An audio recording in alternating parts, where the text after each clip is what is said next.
हम पढ़ रहे हैं हिस्ट्री का थर्ड चैप्टर अप्लाइड हिस्ट्री। इसके पहले की वीडियो में हमने फिलॉसफी, साइंस और टेक्नोलॉजी का पार्ट कवर कर लिया है। इस वीडियो में हम कवर करेंगे इंडस्ट्री एंड कॉमर्स। इंडस्ट्री मतलब ऐसी जगह होती है जहाँ पे किसी चीज़ को हम प्रोड्यूस करते हैं, जहाँ प्रोडक्शन होता है, उसे हम क्या कह देते हैं, इंडस्ट्री। और कॉमर्स का मतलब है ट्रेड, जहाँ पे मान लो हम चीज़ों को सेल करते हैं, बेच रहे हैं, तो वो है इंडस्ट्री एंड कॉमर्स।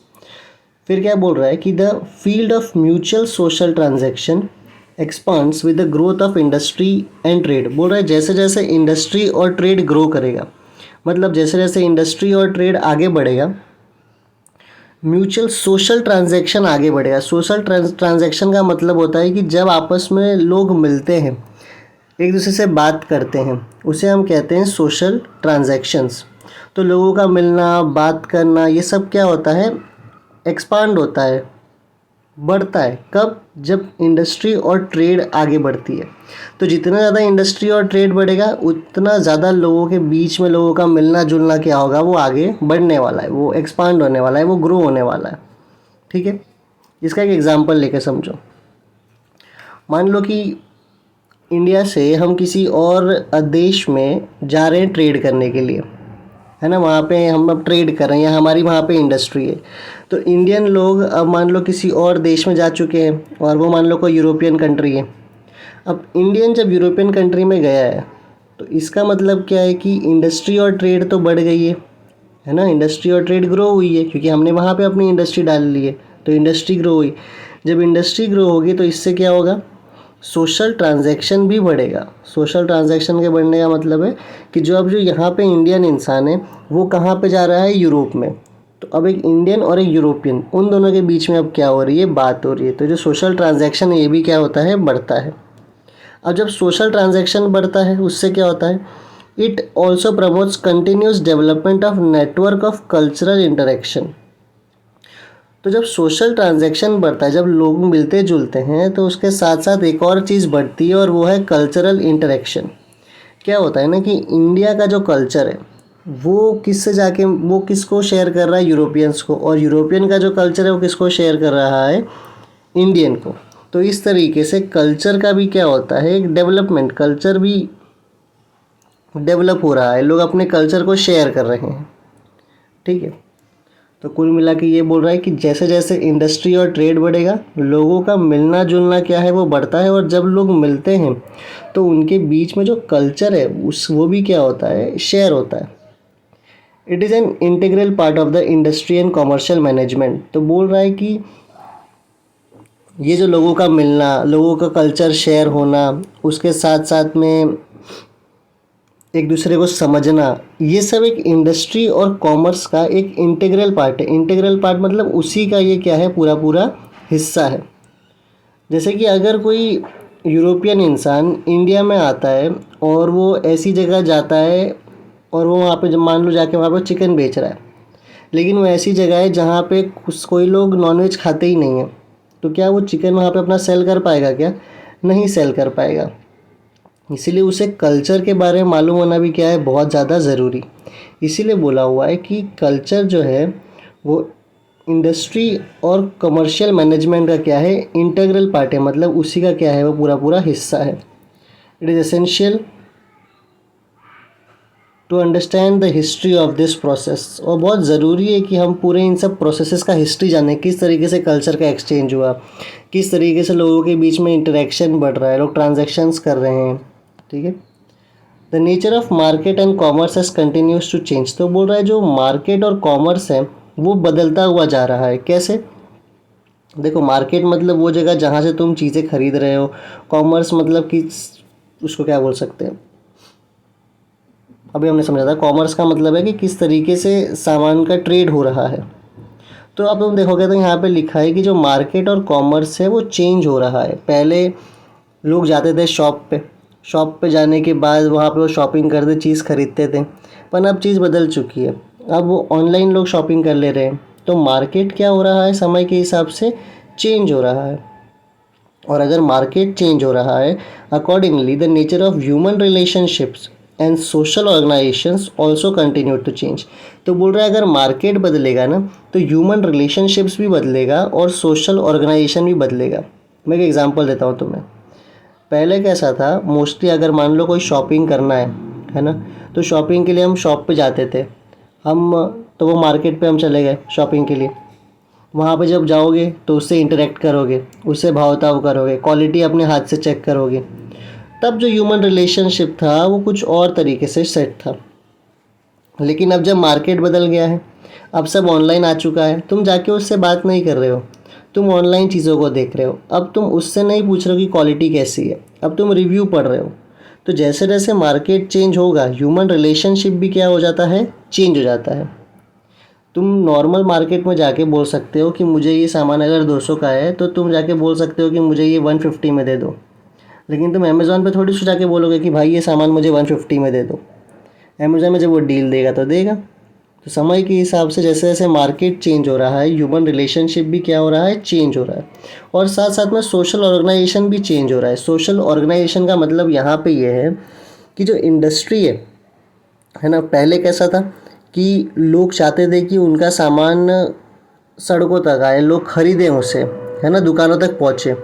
पर अब लोग क्या चाहते हैं, वो जो उनकी कंपनी की ऑर्गेनाइजेशन है ना, वो खुद भी अब एक चेंज लाती है।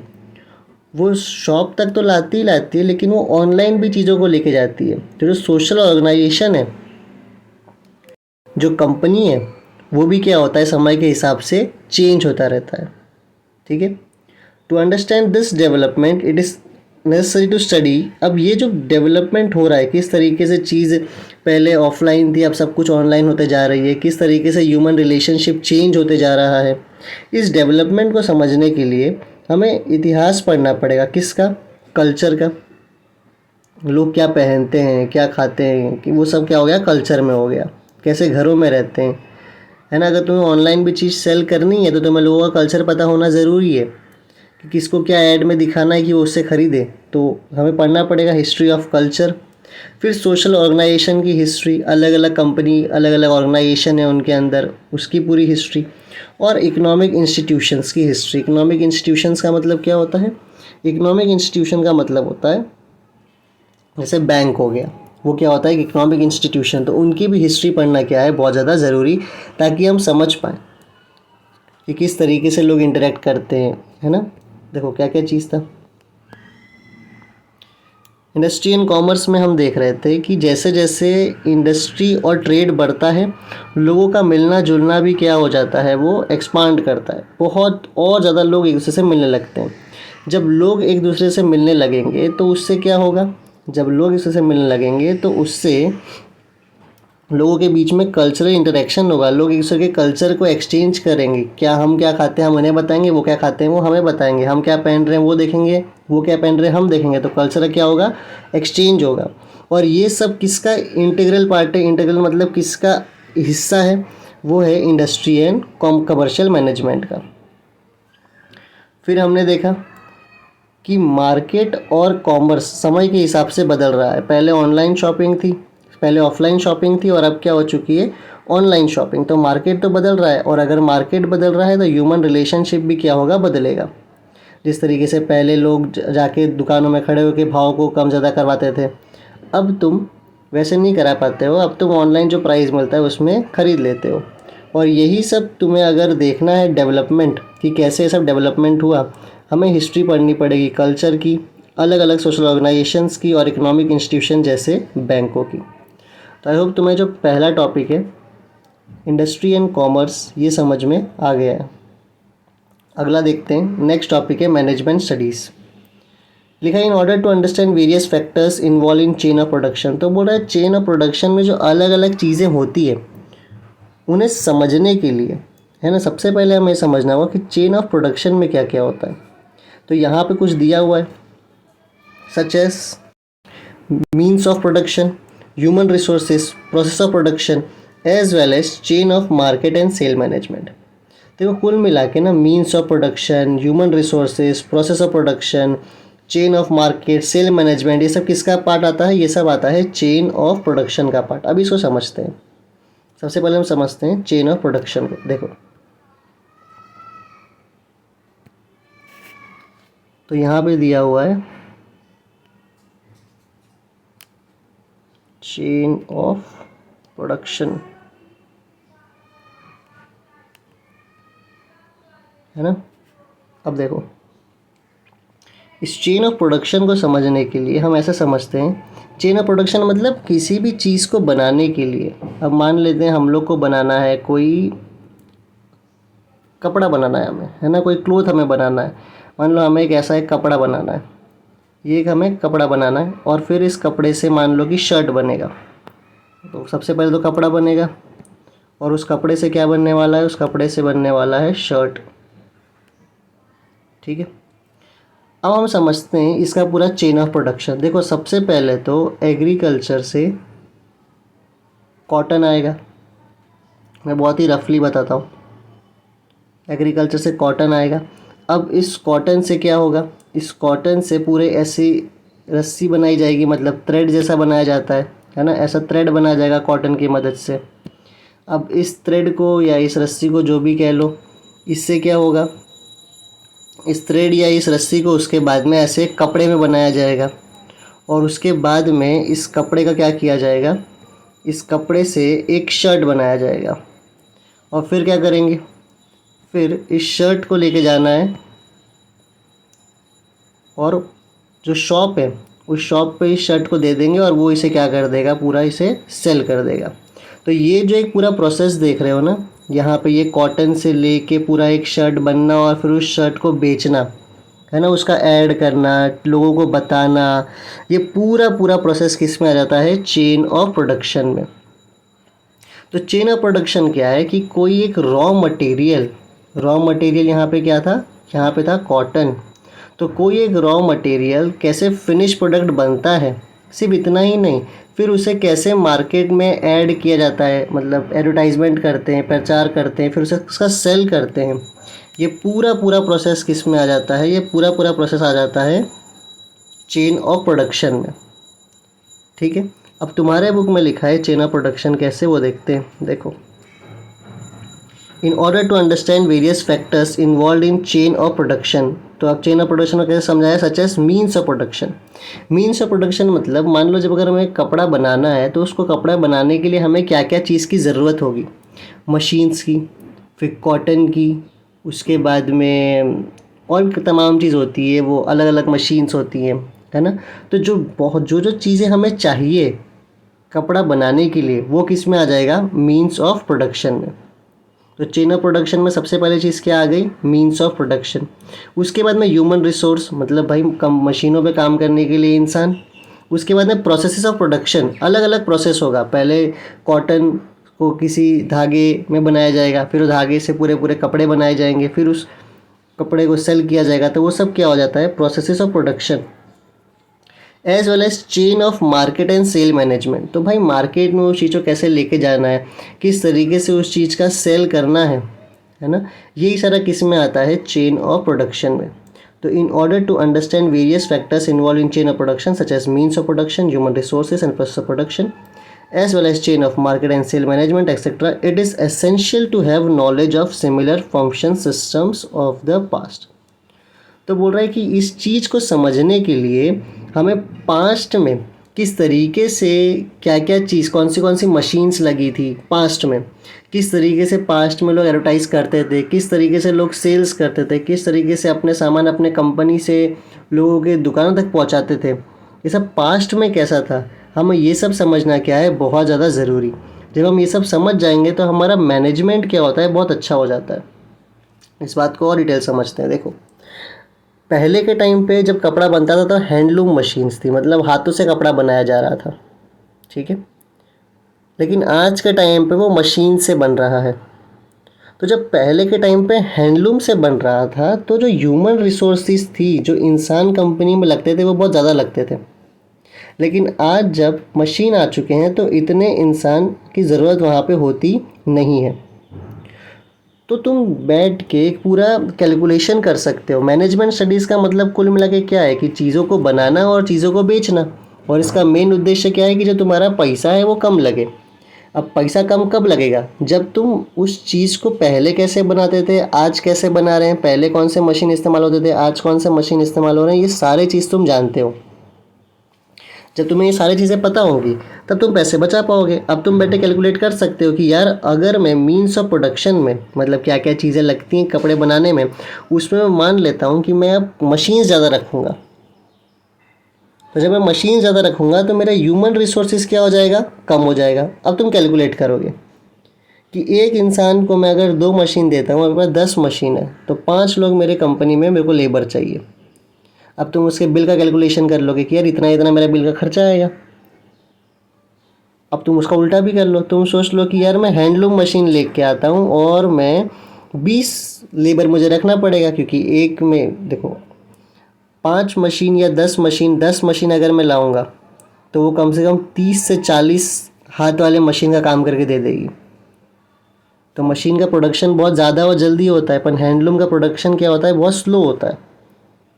तो तुम उस तरीके से पूरा कैलकुलेट करोगे, और वो कब कर पाओगे, जब तुम उसका पास्ट जानते हो कि पहले कैसे होता था।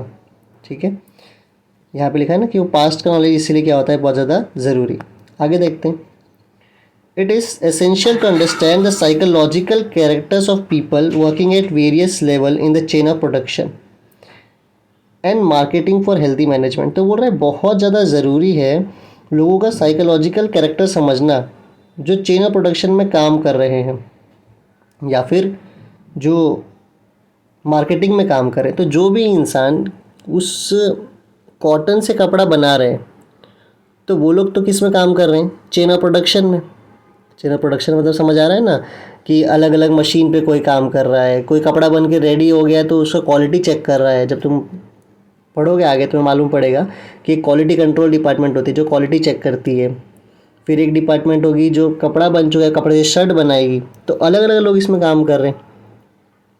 अब वो अलग अलग लोग जो इसमें काम कर रहे हैं उनका साइकोलॉजिकल कैरेक्टर समझना बहुत ज़रूरी है। साइकोलॉजिकल कैरेक्टर मतलब अलग अलग दिमाग होते हैं एक इंडस्ट्री में।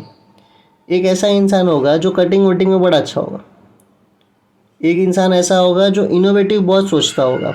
तो तुम्हें उनका साइकोलॉजिकल कैरेक्टर कि वो किस तरीके से सोचता है, किस समय पर ज़्यादा काम कौन निकाल के दे सकता है। अब मान लो किसी को कोई इमरजेंसी है घर में और तुम छुट्टी नहीं दे रहे हो, तो क्या तुम्हारा काम सही हो पाएगा, नहीं हो पाएगा। तो अगर तुम्हें अपना काम सही से करवाना है तो उसके मन को, उसके दिमाग को समझना भी क्या है, बहुत ज़्यादा ज़रूरी है। ठीक है, फिर चाहे वो चेन ऑफ प्रोडक्शन में काम कर रहा हो, चाहे वो मार्केटिंग में काम कर रहा हो। अगर तुम्हें ग्रुप में हो तो तुम्हें ग्रुप के हर इंसान और हर दिमाग के बारे में पता होना चाहिए, ताकि तुम उसमें से उसका बेस्ट एक्सट्रैक्ट कर पाओ, उसका बेस्ट निकाल पाओ।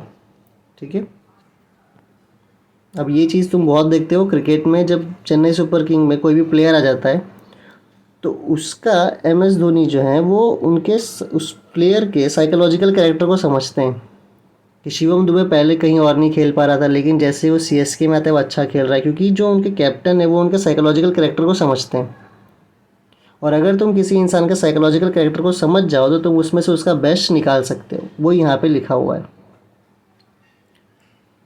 In order to achieve it, understanding of the social and economic institutions that support the industry and commercial processes is important। तो बोल रहा है कि हमें और भी कुछ समझना बहुत ज़रूरी है। कुछ ऐसी संस्थाएं होती हैं जो इंडस्ट्री और कॉमर्स को बहुत सपोर्ट करती है, जैसे कि कोई सोशल इंस्टीट्यूशन हो गई या इकोनॉमिक इंस्टीट्यूशन हो गई। यहाँ पे सोशल इंस्टीट्यूशन का मतलब समझ लो कि सरकार भी बहुत मदद करती है इंडस्ट्री एंड कॉमर्स को, कई बार सब्सिडी देती है ना, वो अलग तरीके से प्रमोट करती है, कई बार अपनी हिस्सा बना लेती है कंपनी में। तो हमें वो सोशल इंस्टीट्यूशन भी समझना क्या है, बहुत ज़्यादा ज़रूरी। और इकोनॉमिक इंस्टीट्यूशन का मतलब तो बैंक वैंक हम जानते हैं ये, तो इन सबको भी समझना क्या है, बहुत ज़्यादा ज़रूरी है। Knowledge of history in this regard makes the management eight various level easier. अगर तुम्हें नॉलेज है इन सब चीज़ों का, है ना, तो तुम्हारा जो मैनेजमेंट है वो क्या हो जाता है, तुम्हारा जो मैनेजमेंट है वो बहुत ज़्यादा ईजी हो जाता है। इसको एक बार रिवाइज कर लेते हैं। देखो यहाँ पे मेन चीज़ था कि हमें अगर मैनेजमेंट को अच्छा करना है तो हमें चेन ऑफ प्रोडक्शन और साथ साथ चेन ऑफ प्रोडक्शन को समझना बहुत ज़्यादा ज़रूरी है कि पहले किस तरीके से कर रहे थे और आज कैसे कर रहे हैं। चेन ऑफ प्रोडक्शन में क्या क्या आएगा, means of production, human resources, process of production as well as market and sale management. ठीक है, फिर सिर्फ सिर्फ चेन ऑफ प्रोडक्शन को ही नहीं समझना है, जो वहाँ पे लोग काम कर रहे हैं उनका साइकोलॉजिकल कैरेक्टर भी समझना क्या है बहुत ज़्यादा ज़रूरी है। और तीसरी चीज़, और दो संस्थाओं को पढ़ना बहुत ज़रूरी है, समझना बहुत ज़रूरी है। वो कौन सी सोशल एंड इकोनॉमिक इंस्टीट्यूशंस को। और ये सब जानने से हमारा जो मैनेजमेंट है वो क्या हो जाएगा, बहुत ज़्यादा ईजी। तो सिर्फ 3 स्टेप में मैनेजमेंट स्टडीज़ को तुम पूरा कर सकते हो और आंसर लिख सकते हो। अगर तुम्हें आंसर लिखना है मैनेजमेंट स्टडीज़ पे, एक मिनट, अगर तुम्हें आंसर लिखना है मैनेजमेंट स्टडीज़ पे तो बहुत ही सिंपल है। देखो MS थला फॉर अ रीज़न। तो अगर तुम्हें मैनेजमेंट स्टडीज़ पे आंसर लिखना है, मैनेजमेंट स्टडीज़ को अगर हमें आंसर लिखना है, हम सिंपल लिख सकते हैं कि सबसे पहले हमें समझना होता है chain of production. Chain of production में क्या क्या आता है, means of production, human resources, उसके साथ साथ में process of production plus sales और मैनेजमेंट। फिर सेकेंड पॉइंट में तुम्हें लिखना होगा कि लोगों का जो साइकोलॉजिकल कैरेक्टर है वो भी समझना क्या है, बहुत ज़्यादा ज़रूरी। और तीसरी चीज़ जो समझना बहुत ज़रूरी है वो कौन सी है, वो है सोशल और इकोनॉमिक इंस्टीट्यूशन जो सपोर्ट करती है मैनेजमेंट स्टडीज़ को। तो अगर हमें 3 चीज़ समझ जाते हैं, क्या क्या है वो, चेन ऑफ प्रोडक्शन, फिर उसके बाद में लोगों का साइकोलॉजिकल कैरेक्टर और सोशल और इकोनॉमिक इंस्टीट्यूशंस, इन तीनों को अगर हम समझ जाते हैं तो हमारा मैनेजमेंट स्टडीज़ क्या हो जाता है, बहुत ही ईजी। जब तुम आंसर लिखोगे तुम्हें ये 3 पॉइंट दिखाना है, क्या क्या समझना है, chain of production, psychological character of people और सोशल और इकोनॉमिक इंस्टीट्यूशन। इन 3 को अगर हमने समझ लिया तो हमारा मैनेजमेंट क्या हो जाएगा, बहुत ज़्यादा ईजी। तो आई होप तुम्हें आज ये दोनों समझ में आया होगा, इंडस्ट्री भी और साथ साथ में मैनेजमेंट स्टडीज़। अगले वीडियो में हम कवर कर लेंगे आर्ट एंड ह्यूमैनिटीज़ को। Thank you.